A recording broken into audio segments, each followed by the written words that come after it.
This is an explanation about the weekly project related to hydraulic fracturing. The first exercise is about stress shadows and interference or interaction between fractures. Basically, the first exercise aims at replicating the paper Optimizing Fracture Spacing and Sequencing in Horizontal Well Fracturing by Russell and Sharma in 2011. This paper over here is paper 127 986, and you can find it in the One Petro database by clicking this link over here. The paper is this one over here, and here, as the title says, the objective is to understand interactions, stress interaction between fractures when you place two or more adjacent fractures. And this is what we're going to replicate. We're going to calculate stresses around fractures. We're going to make a few simplifications compared to the paper. The paper is uses a 3D model, and we're just going to use a 2D model. But you're going to see that your results are not going to be too different from the 3D model. And we'll see also why. So the objective then is going to be to use the equations that we have learned about linear elasticity and to calculate the perturbation of stresses caused by the presence of a propped fracture. Basically, when a fracture is propped, and assuming this ideal geometry, uh, the opening is going to remain with time, and that opening that remains with time is going to cause a stress alteration in nearby formations. And similarly, if you have two fractures propagating simultaneously and they are open too, that stress is going to be, or it might be felt by adjacent fractures. All right, so with this introduction, then let me go now to the problem statement. Here, what you're going to have to do is you're going to have to use the FreeFEM code or the Phoenix code that you might have developed in a previous project in order to calculate the perturbation caused by a fracture with the geometry and with the properties given in the paper. And just to help you a little bit to understand what's going on here, here what you see is a top view of a fracture where the fracture half length goes from here to there. This is the wellbore in red, and we are looking at the stress perturbation near this wellbore. What we don't see over here is a fracture height, something important to consider too, which is in the third axis. Basically, these lines tell you the orientation of the maximum principal stress. And we can see that far away from the fracture, the orientation of the stress follows the far field or original in situ stresses, where SH max is, in this case, for this normal faulting case, perpendicular to the direction of the wellbore because SH mean is in the direction of the wellbore. So that's why when you initiate the fracture, you will expect that ideally to propagate perpendicular to the direction of SH mean, in this particular case, in the direction of SH max. And basically what we're going to do is we're going to compute the area in which the stress, the principal stress, changes orientation. In the far field, the maximum horizontal stress is aligned. Let's say that the north is pointing up, is aligned in direction north-south.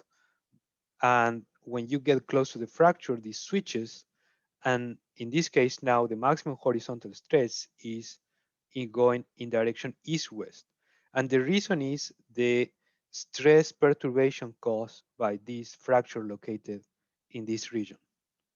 So in order to understand this a little bit better, let's try to see here at a three-dimensional interpretation of what we see over here.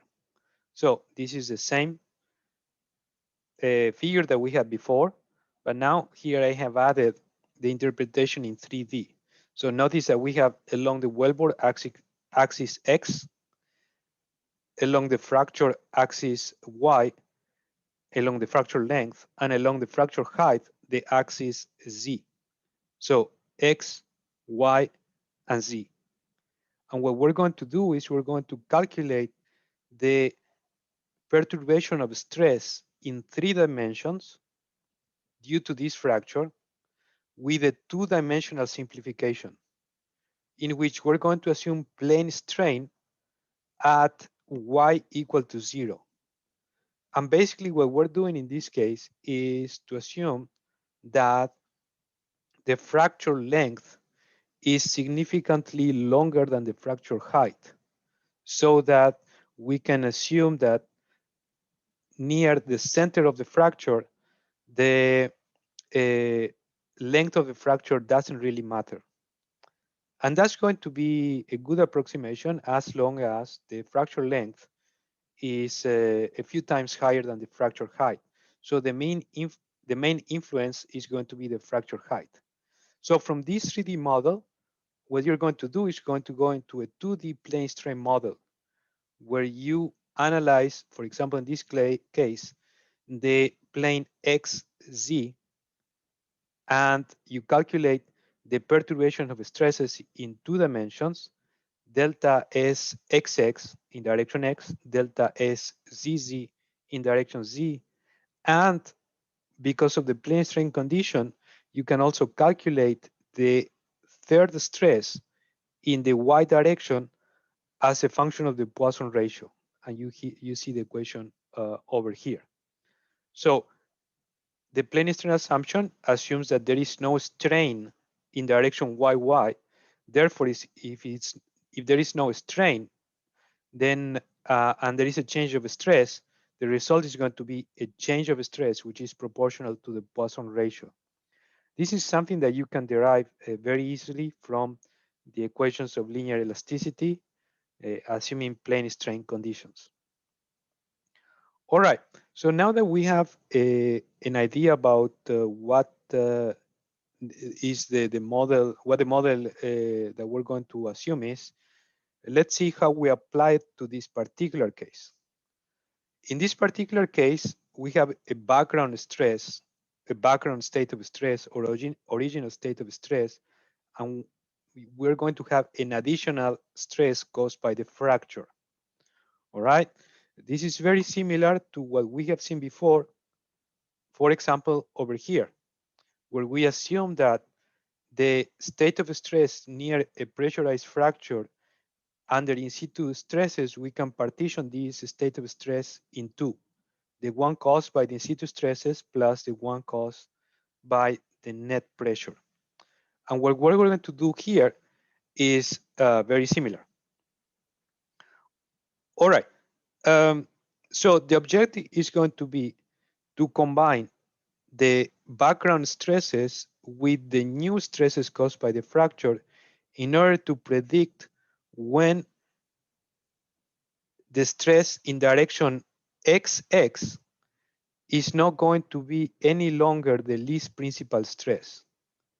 There is going to be a point around this region in which, because the fracture is too close, or at the position which is too close from the fracture, delta X SXX might be higher than SZZ, and therefore is no longer the least principal stress. And far away from the fracture, that's not going to hold, and I'm going to see more or less what I see without the fracture. But there is going to be a point in between, being too close to the fracture and being too far from the fracture, which is denominated this isotropic point, in which the stresses are going to be the same in both directions here, delta SXX, and actually in this case, we're going to look at the direction SYY. So when SXX is equal to SYY, this is what is going to be denominated the isotropic point. In theory, in that point, the fracture could go in any direction in the horizontal direction, because there is no preference for what is the least principal stress.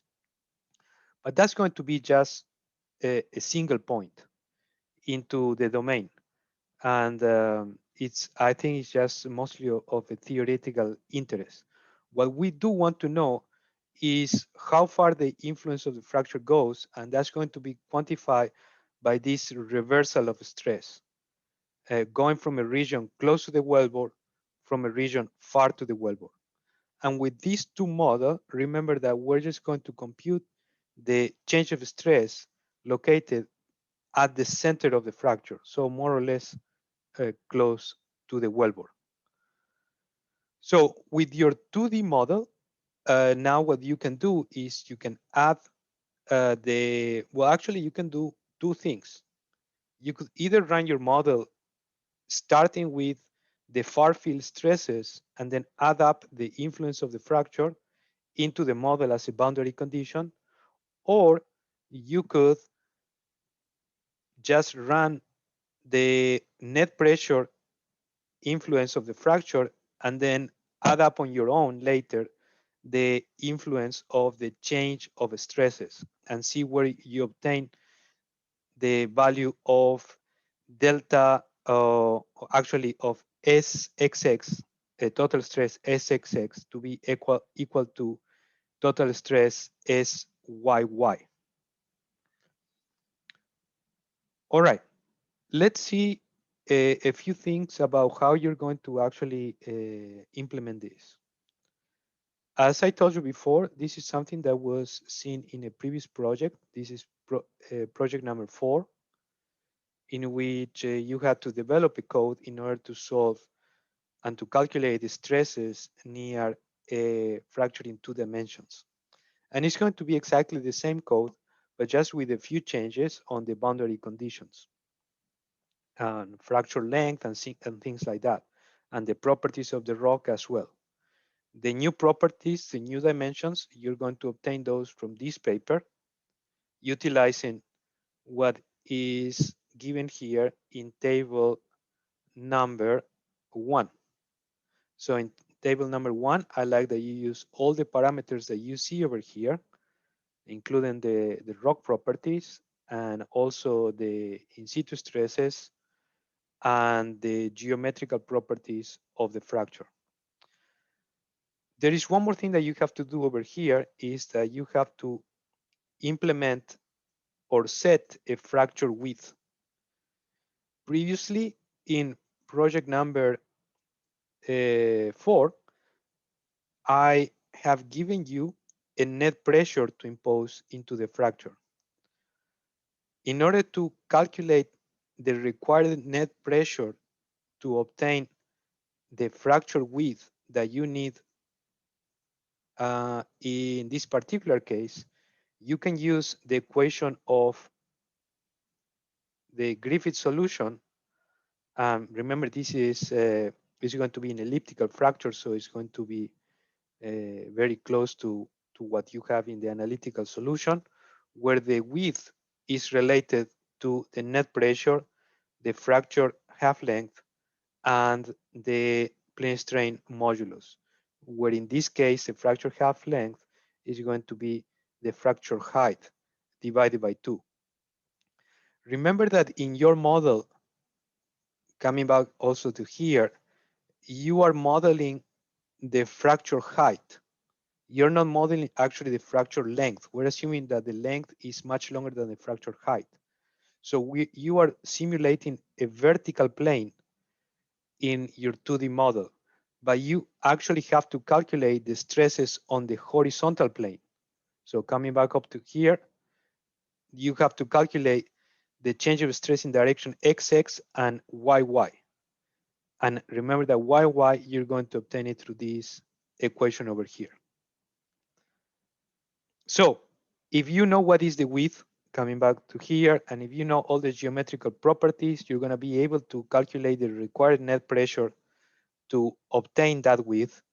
And later, with that width, I'm asking you to replicate this code with different widths and to obtain what is going to be the distance of this stress reversal or isotropic point as a function of the width of the fracture.